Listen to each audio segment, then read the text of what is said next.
Welcome to today's edition of the special Earthquake edition of 30 with Tony. Our subject is Shaky Shack. So it's time to shake, rattle and roll.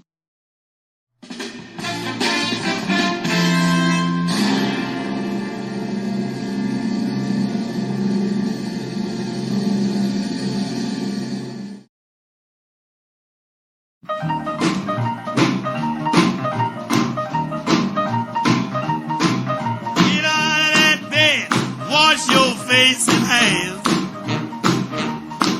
Get out of that bed. Wash your face and hands. Well, you get in that kitchen, make some noise with the pots and pans. Well, you wear old dresses, the sun comes shining through. Well, you wear old dresses, the sun comes shining through. I can't believe my eyes, all of this belongs to you. I believe you was all you devil in my house.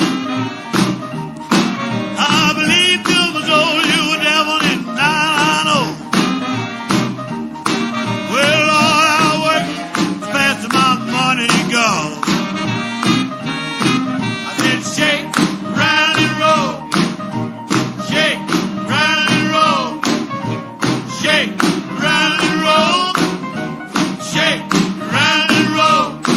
Well, you won't do right to save your doggone soul. Yeah, blow.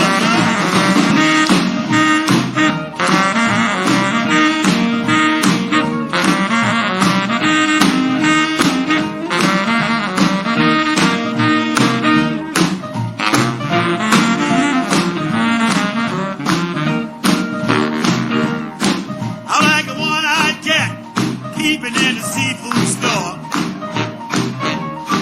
I like a one-eyed cat peeping in the seafood store. But I can look at you till you ain't no child no more. Ah, Jake, round and roll. Shake, round and roll. Shake, round and roll. Shake, round and roll.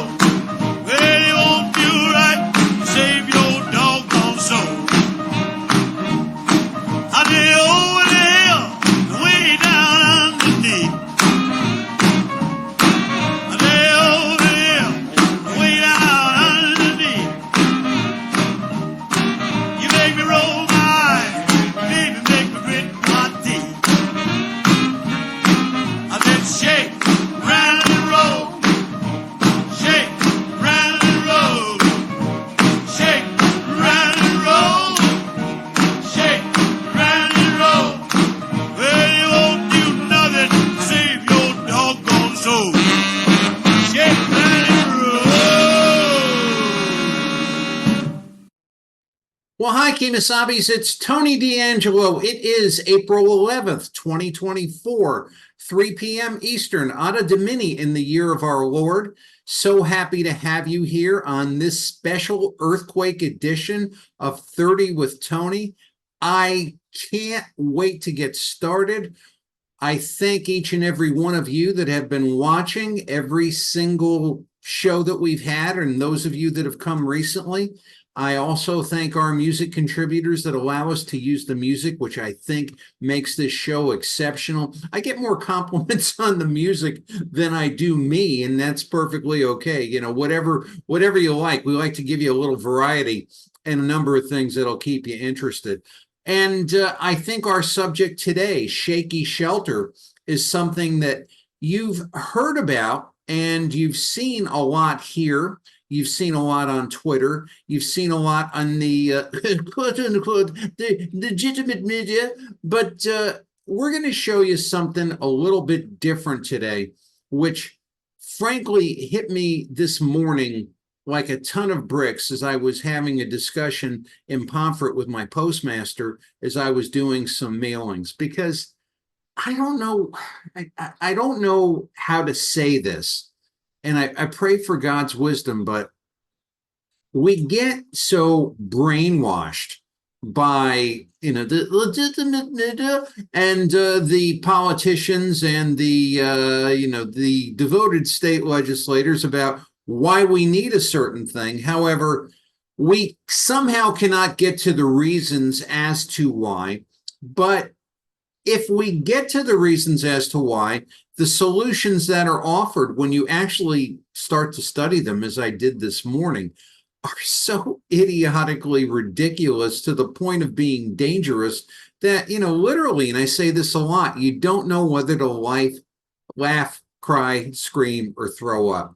Now, if you travel in this state, if you go anywhere, if you talk to any politician, of course, I have yet to meet the politician who can enter into a substantive discussion of why we need housing. To me, a state with a dwindling population and a negative economic trajectory and a number of things like that doesn't need housing because, as we've talked about in the past in this show, economics drive housing by definition. Housing does not drive economics, never did, never will.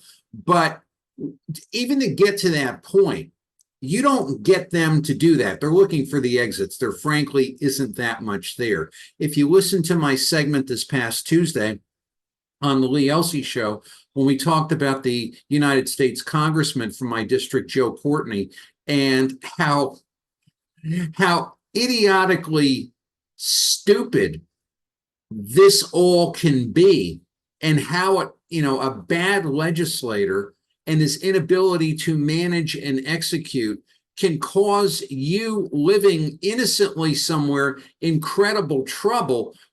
You try to get to that with a Connecticut legislator, and it doesn't happen. And regrettably, in many cases, the Republicans are just as sold out with this Kool-Aid or marijuana haze or whatever it is. It's the Democrats, because they're buying into it. I think a lot of them are conflicted, or they're working in the leasing business, and they see this as this thing, or they're working with some of the slimiest lobbyists and legislators or ex-legislators you could possibly think of. Historically, anything that gave Connecticut a bad name, they're all there. But with that being as it is, I'm going to take this one step further. Paul the apostle under Jesus Christ, wrote most of the New Testament other than the Gospels. The thing that he said at one point was, bear with me in my folly, because he was trying to cause an example. Well, today, this afternoon, I'm going to ask you to bear with me in my folly, because I'm going to take that argument. I'm going to take that argument that's like, okay, we need housing. This is terrible. This is incredible. Now, of course, if you have housing and you look for people to fill it, well, there's welfare people, there's drug people, there's people that don't work, there's illegal aliens, on and on and on and on we go. I mean, you can always fill something with something. Anybody that's ever worked in the retail business or any kind of business at all knows that goods will always move at a price. The question is, what is the price that they move at? And that's basically it. So yeah, you can create the illusion that, this housing is needed. But with that being as it is, the situation here is, I'm going to go with that. I'm going to say, okay, you're right. I stand corrected. I'm just an ignorant person, who reads things and tries to understand them, and, talks on the radio every once in a while and does a show and owns a business, and, worked under a Secretary of State, and, ran my own business and still do in a place like Connecticut. I don't know, does that entitle you to a Purple Heart or something? But it's like, call me an idiot. Today, this afternoon, I will be an idiot. And I'm going to say, let's look at what you're doing, and let's see if you've really made yourself right and what you're doing is right, and I'm entirely wrong. Allow me to elucidate. Make a share screen here. And we're going to go over to, I believe we're going to go, bear with me, here. Here is a man which I'm sure is familiar to you. We've discussed him before. His name is Pete Harrison. He is a, shall we say, I'm going to keep this clean for the moment, okay? I'm not going to throw in my personal feelings. He is a housing advocate for now the Regional Plan Association, formerly Desegregate CT. This is an article, I'm sorry, don't want to blow by the contributions of people doing it. This was written by a Kate Hewitt on April 1st, 2024 in the Connecticut Examiner. And he gets into a conversation with Ms. Hewitt on HB 5390. We know this bill, the Work, Live, Ride bill. We're all well familiar.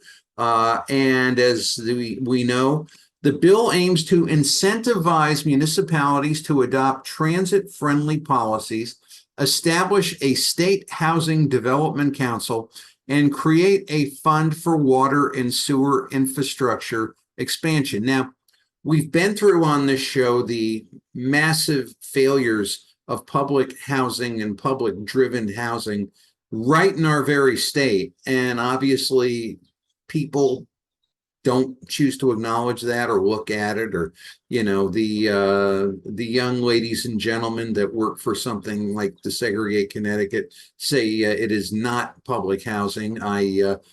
Well, you know, then what is it? And they of course can't answer that. Of course, it's public housing. We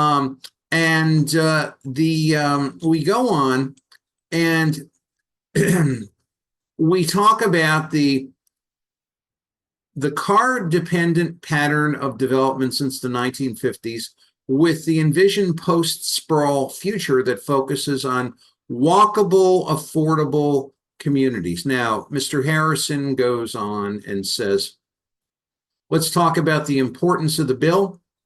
The gist of it is that we're working towards creating this post-sprawl future that prioritizes development around our bus and train stations and creating more walkable communities, more diversity of homes. When you see the word diversity, your alarm should go off, your eyes should bug out, your ears should pick up. You know, it's kind of like the government talking about the Paperwork Reduction Act, more walkable job services.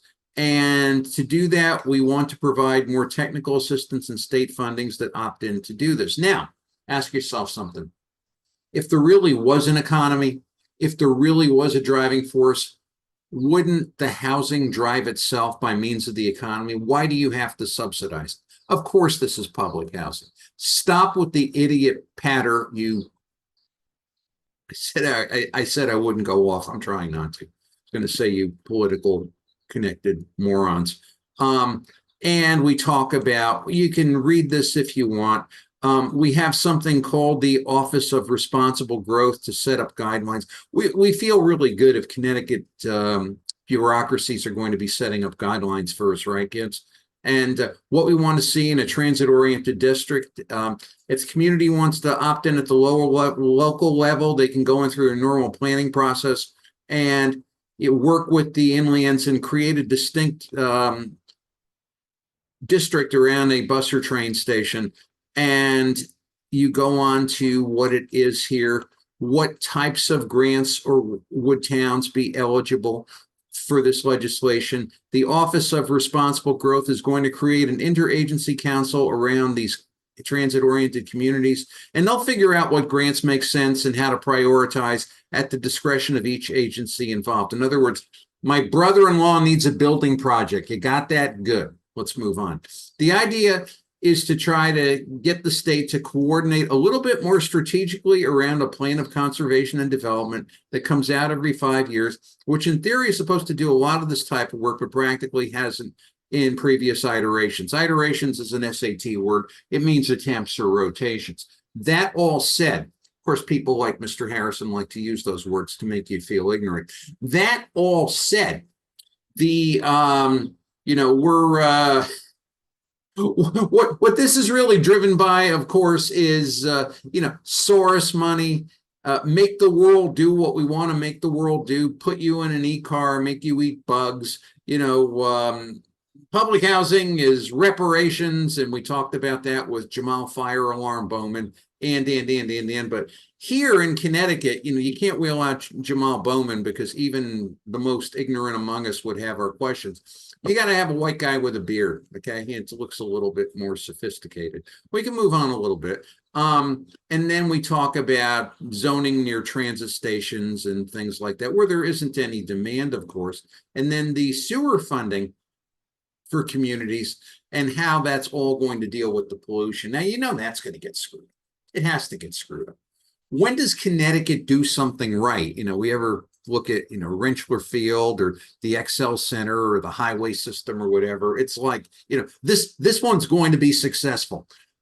Yeah, let's move on. They're throwing money because it's an opt-in now, because it's like, well, okay, we're putting the money on the table. It's there if you want it. Now, I don't know. Did you ever get angry with your parents? I know I might have from time to time. I'll confess to that. And my mom had dinner. Of course, I had no money. I ate at home. And she would say, dinner is ready. And I would say, I don't feel like eating. And I was starving, So maybe 3 hours later, I would go in and get what was on the stove and eat it. And of course, in those days, you didn't have a microwave. Microwaves weren't around. And it's just sort of like, well, okay, I'll take it. Basically, this is going to operate on the same premise.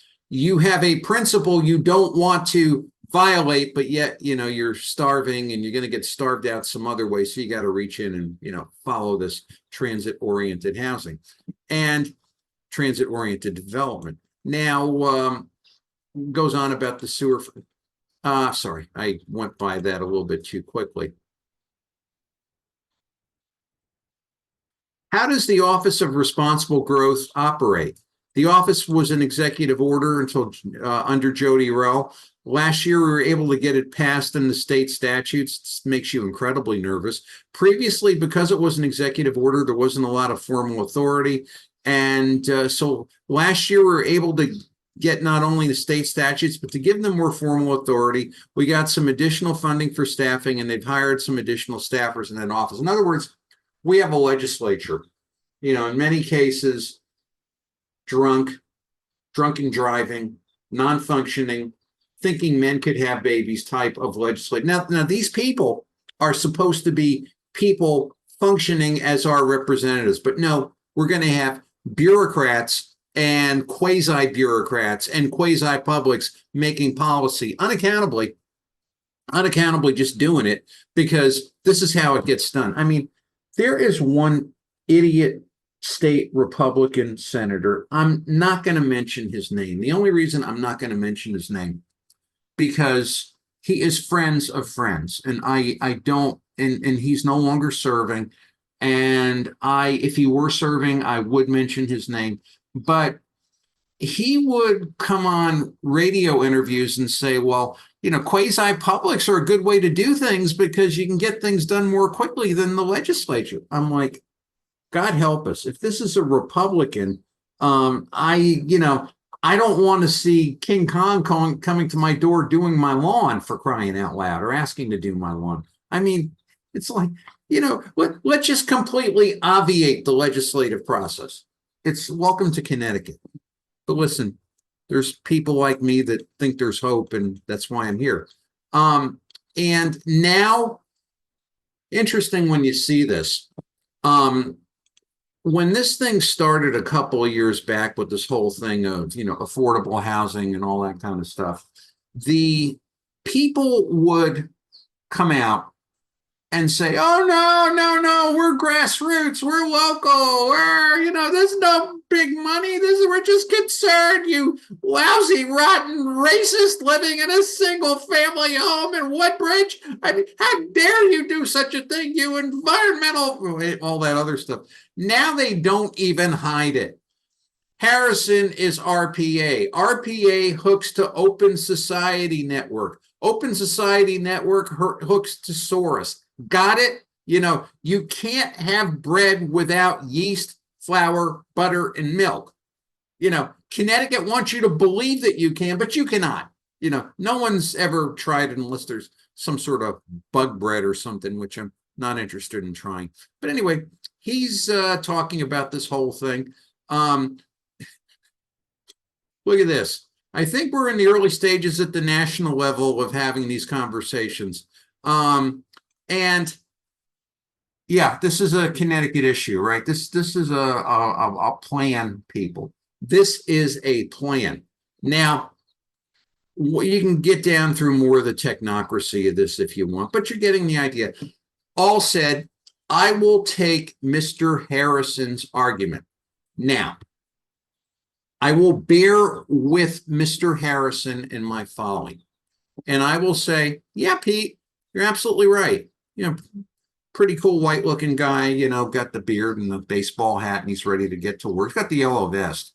I mean, I don't know if he know a shovel from his scissors, but basically, it's like, yeah, okay, great. We need housing. Couple of things I don't see in this parameter. Okay. First question I have is, why do we not have ownership? In other words, if we need housing, why is this going to be rental housing? Because it is incredibly, just going to stop the share here for a moment. It's incredibly clear historically that communities of renters have, if you have nothing but rental housing, you have more drug addiction, you have more crime, you have more social issues, you have more poorly educated children, you have more government influence, you have more welfare, you have more broken homes, you have more single mother families. And a big reason for that, because when you contrast that against communities that are largely owned as opposed to largely rented, they don't have nearly the amount of those issues. And, I'm sure all the haters and the, people calling me racist and all that other sort of stuff. But I'm going to show you for a moment, this isn't economic at all in a moment. But basically, it's like, why make this entirely rental? Why not give these people needing housing, the sincere young people, and I do say sincere, like Ms. Sydney Elkay that we listened to giving a testimony at the State House with respect to this work, live, ride bill. Why not give them ownership? Why not give them something to have? Because look at it this way. If you have something, and you own something, it doesn't have to be a home. I'm going to show you that in a moment. It doesn't have to be a house. It doesn't have to be some, racist, gargantuan, white supremacist thing with a gate out in the front. It doesn't have to be anything in that, but to own your apartment. Why don't we give people ownership in an apartment rather than having Big Brother and the Office of Responsible Growth and all these people, determine this for people, because basically the commie bureaucrats know more than you do. That's, sorry to tell you that. But the other thing is that it goes against the model. Okay. Now, here's something that nobody has considered. To be perfectly honest, I didn't consider this until this morning. Are you letting in substance abusers? Are you letting in drug addicts? Are you letting in sex offenders? Are you letting in people with criminal records living next to mothers with children? Now, our illustrious legislature, Mr. Harrison and all these other people, no, we need housing. Yeah, okay. But have you dealt with any of this? Have you considered it? Have you, as a constituent, gone to your ostensibly somewhat useless state representative and said, have you dealt with this? And are you bringing this into my community? Because after all, you're evil and you're rotten, you're racist, no matter what color you are. And, you just want to, mow your lawn and be a good neighbor and send your kids to school and, give them nice food once in a while and have some fun and maybe go off on a vacation. If the commies don't want to restrict travel. I mean, anybody ever ask these questions? Somehow I don't think so. And then it's like, well, the next thing they're going to tell you is that's impossible. We can't do it. Of course they can't do it. I mean, they're in government, for crying out loud. But I'm going to show you something. This model has been in effect for 60 years, 60, an ownership model of apartments. If there is a genuine shortage, which I doubt, but I'm going to follow them all in their folly.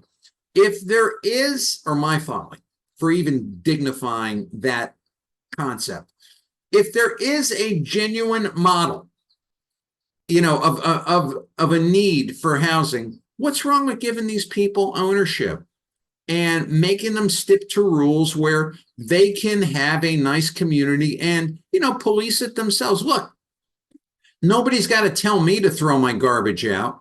Nobody's got to tell me to lock my home at night. Nobody's got to tell me to shovel my driveway or things like that because I have ownership. I do not want to see bad things happen. Now, somebody renting does not have that same motivation. I mean, if they do, they're ostensibly in the minority because they're going to be with a whole bunch of people that don't.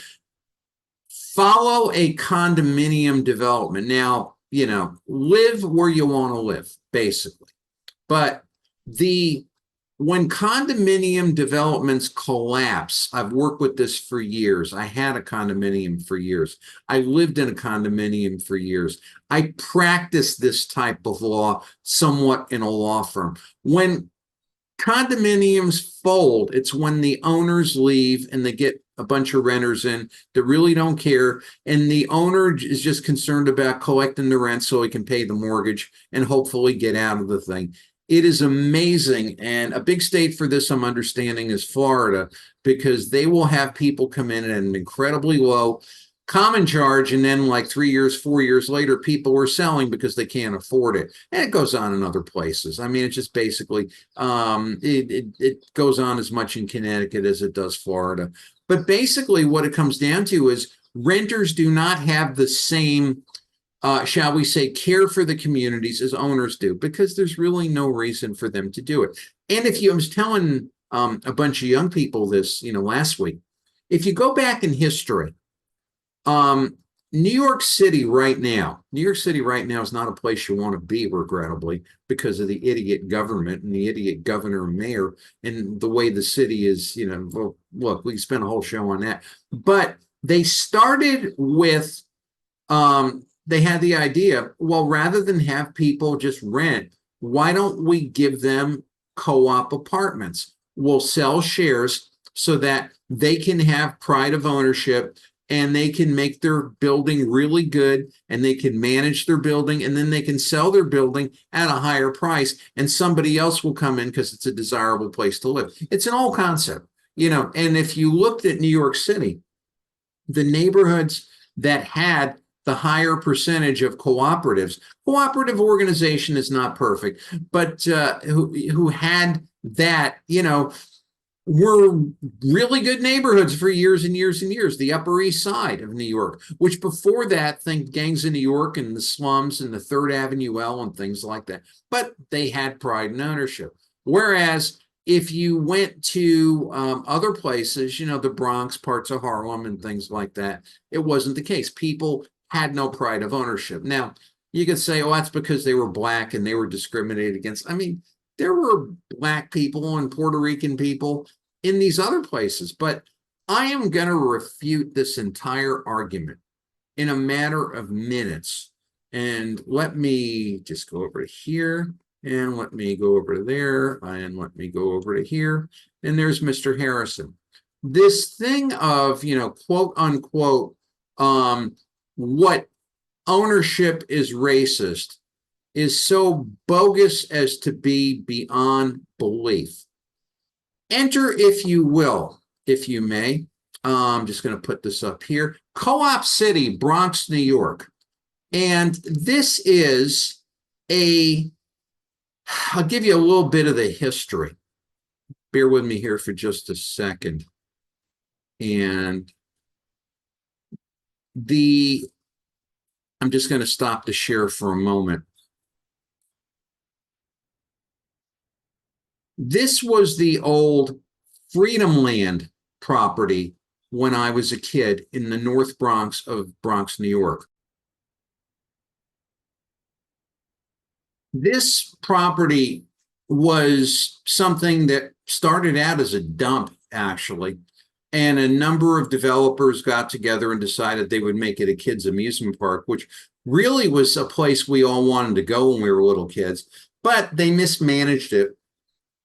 And I think it was like 1960 to 1964. In 1964, it became bankrupt. So the property was, shall we say, repositioned to be housing, multi-unit housing. Okay, let's get back to the share. And let's go back to here. And let's go back to here. And very good article here in the Wikipedia on Co-op City. And what the Co-op City is, talks about Freedom Land. It is a multi-unit housing development. It's been in existence for 60 years. And it was, construction began in 1966. And check out let me just explain for a moment how a cooperative apartment works, okay? Which you're not hearing from the Pete Harrisons of the world. A cooperative apartment is, you do not buy the apartment, but you buy shares of stock in a corporation which owns these buildings, to which they give you something called a proprietary lease, where you can, quote unquote, lease your apartment back from the corporation. So for all intents and purposes, you own it, but you own it a different way, and you have a vested interest to make sure that your investment is worthwhile, because you want to live there and you want to sell it to somebody else when you're either done living there, or you want to maintain the value, or somebody wants to sell it, say, after you go to Florida or pass on, or whatever means of devolving. Now, the housing is affordable. They talk about affordable workforce housing. This is known as a city within a city. It has 8 parking garages, 3 shopping centers, a high school, 2 middle schools, 3 grade schools. And you don't hear about this, right? You never, ever hear about this. You never hear about, and this is not without its issues throughout the years, as anything will, or its problems. Has a shopping center, anything that the bird brains of the Pete Harrisons and the Connecticut State Legislature, things like that of the world, would want to have. They've already done it, and they've been doing it for, going on 6 decades. Originally built on landfill, and original marshland still surrounds it. All the issues, all these novel, nouveau things that the Eleni Kavros de Gras of the world are considering for the first time. It's been there, it's done that. Now, the racial argument is specious and idiotic. Look at the race and ethnicity of the people living there. 7% of them are Caucasians, right? Those evil white people. 59% of them are Black. 29% are Hispanic. 2% are Asians and others. It is majority minority owned. And these people have been presiding over their community, albeit with some issues, but they've overcome them, and they're still going on for close to 60 years. Now, I say to the Pete Harrisons of the world, and I say to the Connecticut State Legislature, and I say to King Governor Ned Lamont, the unaccountable, okay, if you guys are freaking serious, if you've got any kind of a mind whatsoever, why not put up this housing and let these people own it and let these people govern it? No, because then you wouldn't have the Office of Responsible Growth. Then you wouldn't have need for the freaking bureaucracy to tell you when to get up, when to get out of bed, when to walk down the street, what to travel on, what kind of car to drive, and what kind of food to eat. Sorry, I don't like bugs. Whenever I see bugs here in my home, I do away with bugs. Hate me all you want. Now, notice the way this thing is set up. They've named the streets for great New Yorkers. You can read about the history, and you can also read about how there were issues and the issues were dealt with and how the thing was financed. And there was an issue going back to, I believe it was the 70s, and where a number of the, shall we say, I'm going to call them the unit owners, saw bad conditions and didn't want to pay their common charges. And it was ugly and it went on. And you know who solved it? And they actually mentioned that here in the article. The two people solving it were two senior Democrats, Robert Abrams, who later was the Attorney General of New York, and Mario Cuomo, who was the Secretary of State. And they worked out a very good plan for reinstating the unit owners and managing the cooperative. Democrats have done good things over the course of time. Democrats now aren't doing anything. They're not doing, jack doodly. But over the course of time, they've done things that have been sane. Now, we talk about renovations. This is a 60-year-old complex, and they're restoring it, and they're building it. Why? Because people have ownership. Black people have ownership. You got that? Okay, you got that? Sorry to scream. My mother wouldn't be proud of me. But basically, this is what they're doing. And it's like, well, why are they doing it? Because they're making it valuable, they're making it desirable, albeit not perfect. No housing situation is perfect. There is no such thing as a perfect house. As Jimmy Lee Basil, the building inspector of the city of Stamford, would always tell us, there's no such thing as a perfect housing situation. There's no such thing as a perfect house. And this is all. I mean, these bean brains, the Pete Harrisons, the Lenny Kavras DeGraws, a number of the Republicans say we have this unique. No, you don't, idiot. This has been done before for a number of years. Of course, I won't talk about it in Connecticut media, and you could read down a little bit and watch something here. Management. River Bay Corporation is the managing agent. They have their own public safety department with 100 sworn officers. Why? Because they care. They care about where they live.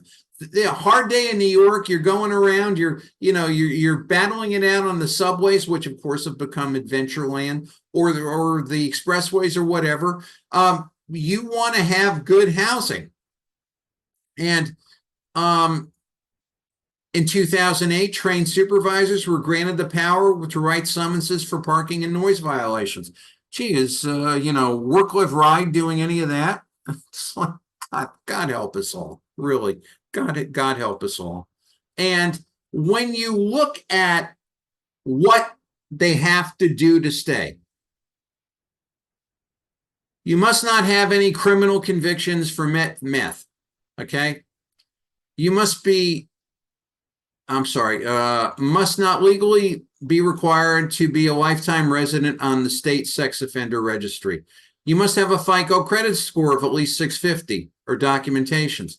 You must be subject to a home visit during the application process. In other words, we don't want bums living here, and your kids must go to school. Now, does Work, Live, Ride provide any of that?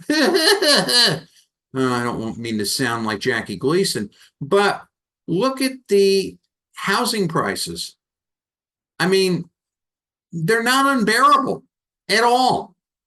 This is a working model, albeit not a perfect one, but one you can build upon. So when you get over here to Pete Harrison, why the hell isn't he promoting that? Because if we did that, we wouldn't have need for Pete Harrison, wouldn't have need for the Office of Responsible Growth. Now, to show you how this works, to show you how this model works, to show you how it solves every single freaking ill that these people say they have, and really, to my estimation, do not. But let's just say you have the ill. Let's look at this. You want to go have an apartment in Co-op City. This is good. This, to me, is the way it should work. Okay. How long is the wait for an apartment in Co-op City? Currently, there is a 3 to 5 year wait for most apartments, and 2-bedroom units, the wait is 5 to 7 years. Why is there a wait 3 to 5 years, 5 to 7 years? Because it's desirable, because the unit owners made it good. They made it something valuable in the community. You see what's happening here. If you take that whole work, live, ride crap and that desegregate crap and you throw it all, it fizzles as the farce that it is, because those people will not grant people ownership. And those people will not ever throw into the mix, you got to be off drugs. You can't be a sex offender. You can't, maybe like have a job. Isn't that like a nice thing to do? Of course, in Connecticut, oh, that's another story for another show.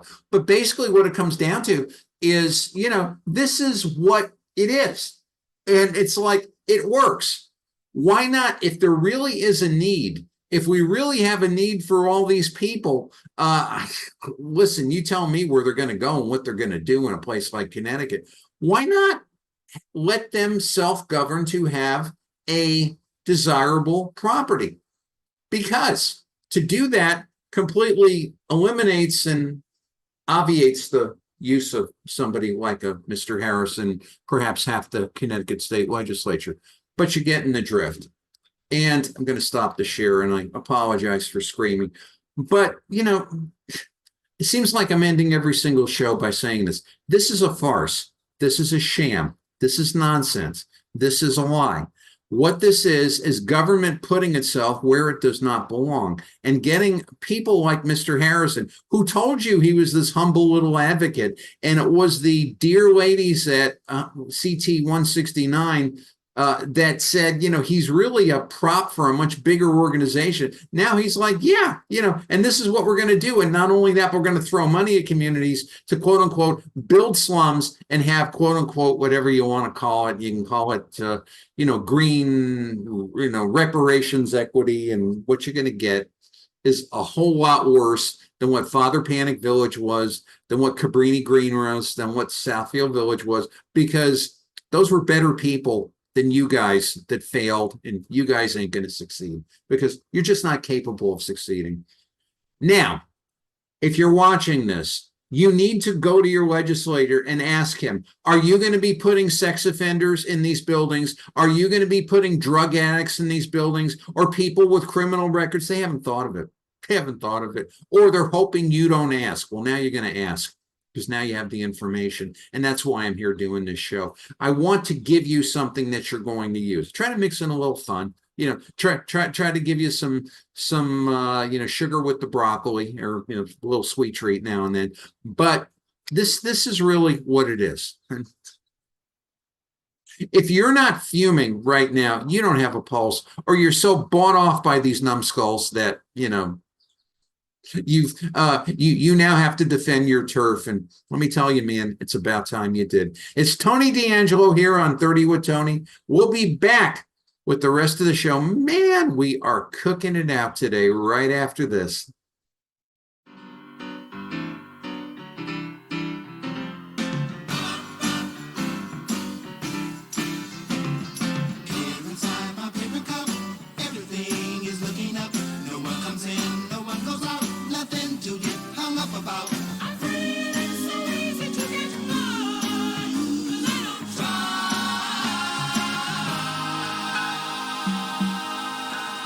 In my paper cup, I have it stored.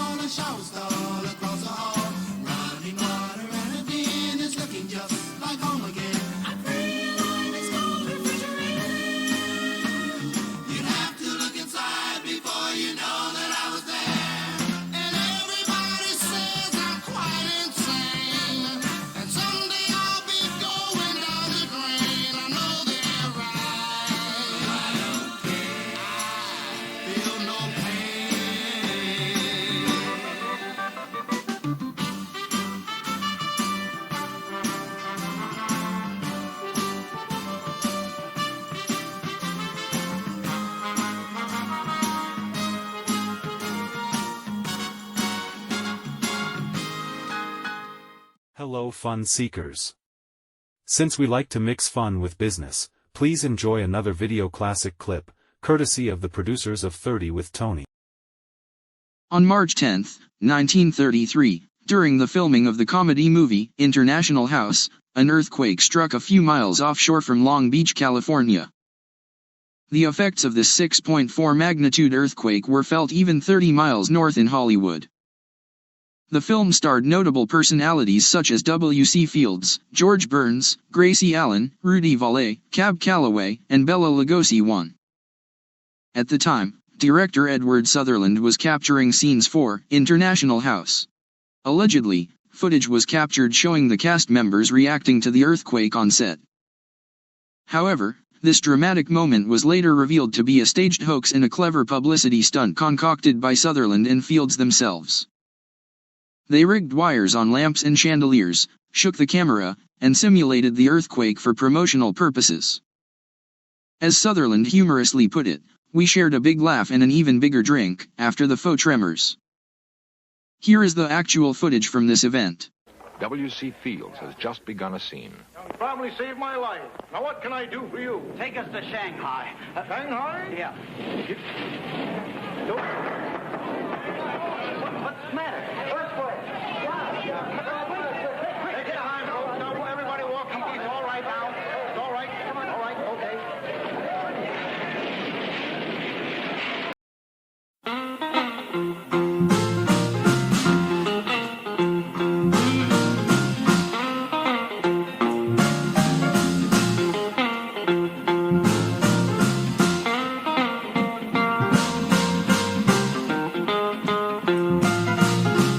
Boom, boom, boom, boom. Gonna shoot you right down, right off of your feet. Take you home with me, put you in my house.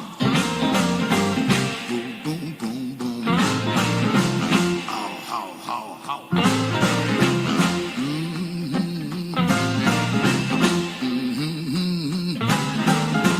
I love to see you strut up and down the floor when you're talking to me. That baby talk, I like it like that. Oh, talk that talk, walk that walk.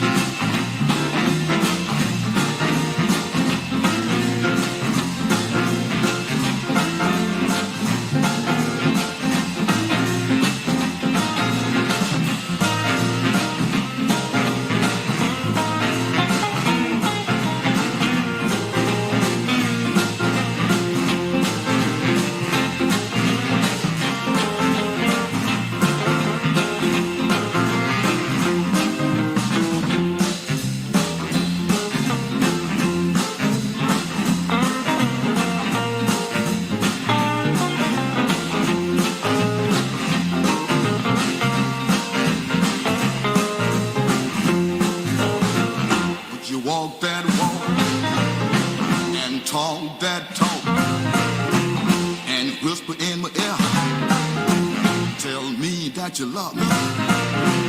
I love that talk. When you talk like that, you knock me out right off of my feet. Whoa, whoa, whoa, whoa. Oh, talk.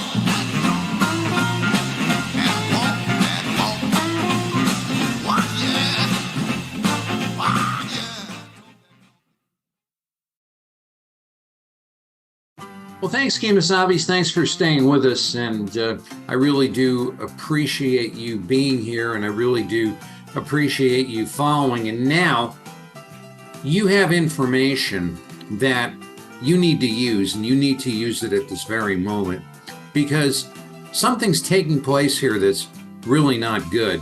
And the only person that's going to stop it is you and I. Because obviously government is in some other place when it comes to this whole mess. And when you look at the fallacy of the argument, and when the argument cannot stand on at least 3 legs of a 4-legged chair, then you have to chop it down, basically. It just doesn't work. Do not let these political numbskulls ruin your life any more than they already have. It's the only thing I can tell you. Always be civil. Always use the means provided in the Constitution. Never, ever, ever, ever do anything that would not be in line with that. And do what you need to do to confront them, and there ain't no confrontation like the truth. Simple as that, and just as difficult. Charles Mazer, 7th grade English class, Turner River Junior High School, Stamford, Connecticut, 1967. God bless you, Charlie. Anyway, we had an earthquake last week, and earthquakes are really, well, how can I put it? They really are earth-shattering events, Boss says. And, you know, they tend to knock everybody off of their whatever, off of their means of doing what they do every day. But I take comfort in the fact that the Bible does tell you that there are the signs that we'll see down towards the last days. The last days, of course, is a dispensational period. Dispensational is a fancy theological term meaning, you know, period of time, where we're going to see events like earthquakes and floods and wars and things like that. So we're also told that this is not, quote unquote, really the end time. We can speculate on that as much as we want to. I have my own theory about that. Perhaps someday I'll discuss it. You know, we're not really supposed to get into that. We're supposed to be busy with the business of living as opposed to contemplating, you know, the end of the world or dying. But that's that might be something, maybe we'll do that some Sunday, you know, because I think that's really a good subject to get into, regardless of, you know, what your spiritual belief is. But I can share with you what's in the Christian Bible, which is a lot of things, or the Judeo-Christian Bible, which there's a lot of things in there that are the solutions for the world that, you know, people just aren't looking at. But anyway, since we had a cataclysmic earthquake, I would like to share with you, if I may today, some earthquake jokes, if that's okay. It's my show. I don't care if it's okay or not. What do you call a cow in an earthquake? Other gentlemen, I'm not sure. A milkshake. Have you heard about the new discovery with earthquakes? No, tell me more. It's groundbreaking. What do earthquakes like to eat dinner on? No idea. Tectonic plates. What did one tectonic plate say to the other after the earthquake? I have no idea. It wasn't my fault. What did the tectonic plates say after the earthquake? I don't know. I already read this. What did one earthquake say to the other? Beats me. Hey, it's not my fault. Well, when the jokes start getting repeated, you know it's time to end the show. It's Tony D'Angelo here on 30 with Tony. Thanks, Kemosabe's. Thanks for being with us. We'll be back next week with a greater show.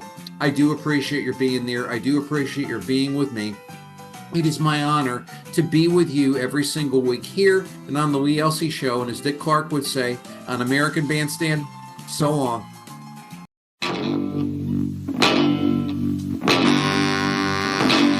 Well, sometimes I will, then again I think I won't. Well, sometimes I will, then again I think I won't. Yeah, sometimes I do, then again I think I don't. Oh, well, I looked at my watch and it was 9:21. We were to rock and roll dance, have another fun.